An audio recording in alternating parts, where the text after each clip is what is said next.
Hello guys, good evening. And this video ay magluluto lang ako ng hapunan. So pakita ko sa inyo yung dinner namin tonight is pork naman siya. Pork lang siya at sa type ni Peter ngayon ay yung pork with sauce. Para siyang adobo. Adobo pala. Kumba pala siya. Kumba. Yun siya. Kumba na may sauce. Kaya, nagustuhan niya yung last time na niluluto ko, kaya try niya ulit. So, anyway, papakita ko sa inyo, niluluto ko pala yung mga taba-taba. Ayan. Kasi, so anyway, yung taba nga pala na niluluto ko, gusto talaga siya. Gusto talaga yung taba-taba, lalo naman na timpla, parang ginigisa lang siya ganyan. Pero, hindi ko siya kakainin ganito na nakaganyan lang. Ihalo ko siya sa tira-tira na din.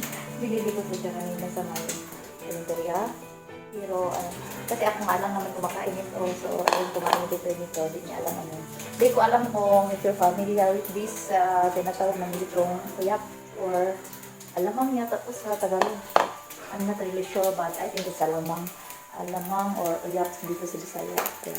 Dahil may tira pa sa lunch kanina. So, lalagyan ko siya ng more taba. Kaya, ayan na, yung tawa-tawa, malapit na siyang maluto. Habang, lulutuin ko rin maya-maya yung baboy na para sa umba. So, anyway guys, andyan na yun sila.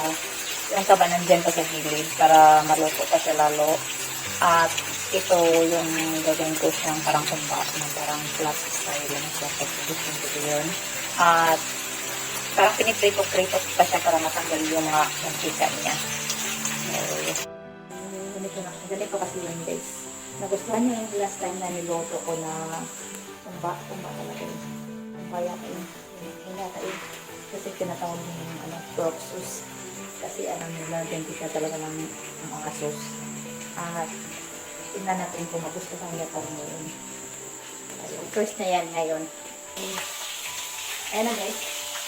Linalo ko na nga pala yung alamang. I think it's alamang. I want to put some more onions. Ayun tayo sa onions. Ilagyan natin. More onions tayo guys.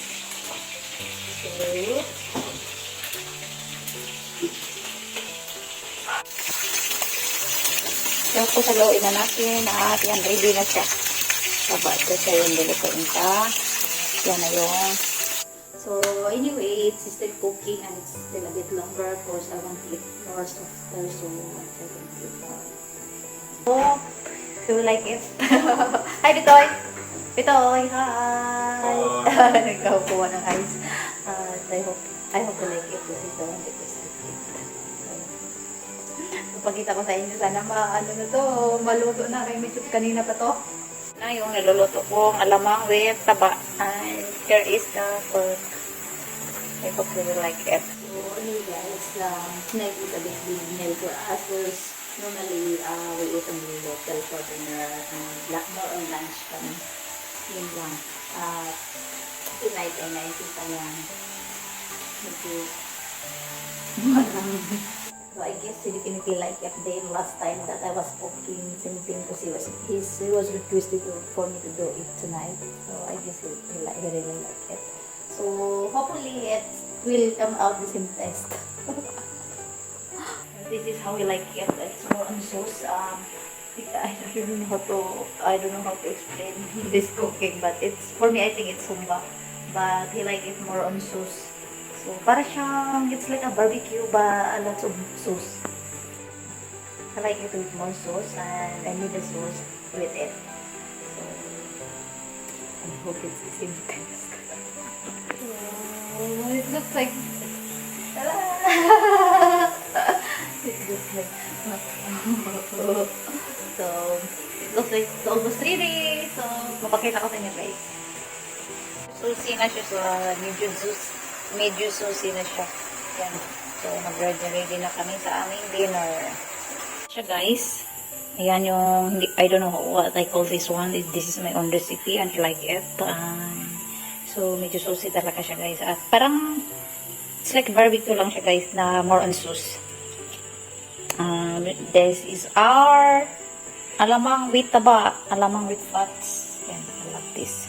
I love this alamang. So, it's ready for dinner na, guys. That way, that's fine. So, how was it, Billy? Did you like it? It was very nice. Are you sure? Yeah. Is it the same as last time or what? A bit different. Really? So, you did not like it as much as the first time? Yes, I did. I enjoyed my dinner. Okay. So, that's it. We're done. Thank you.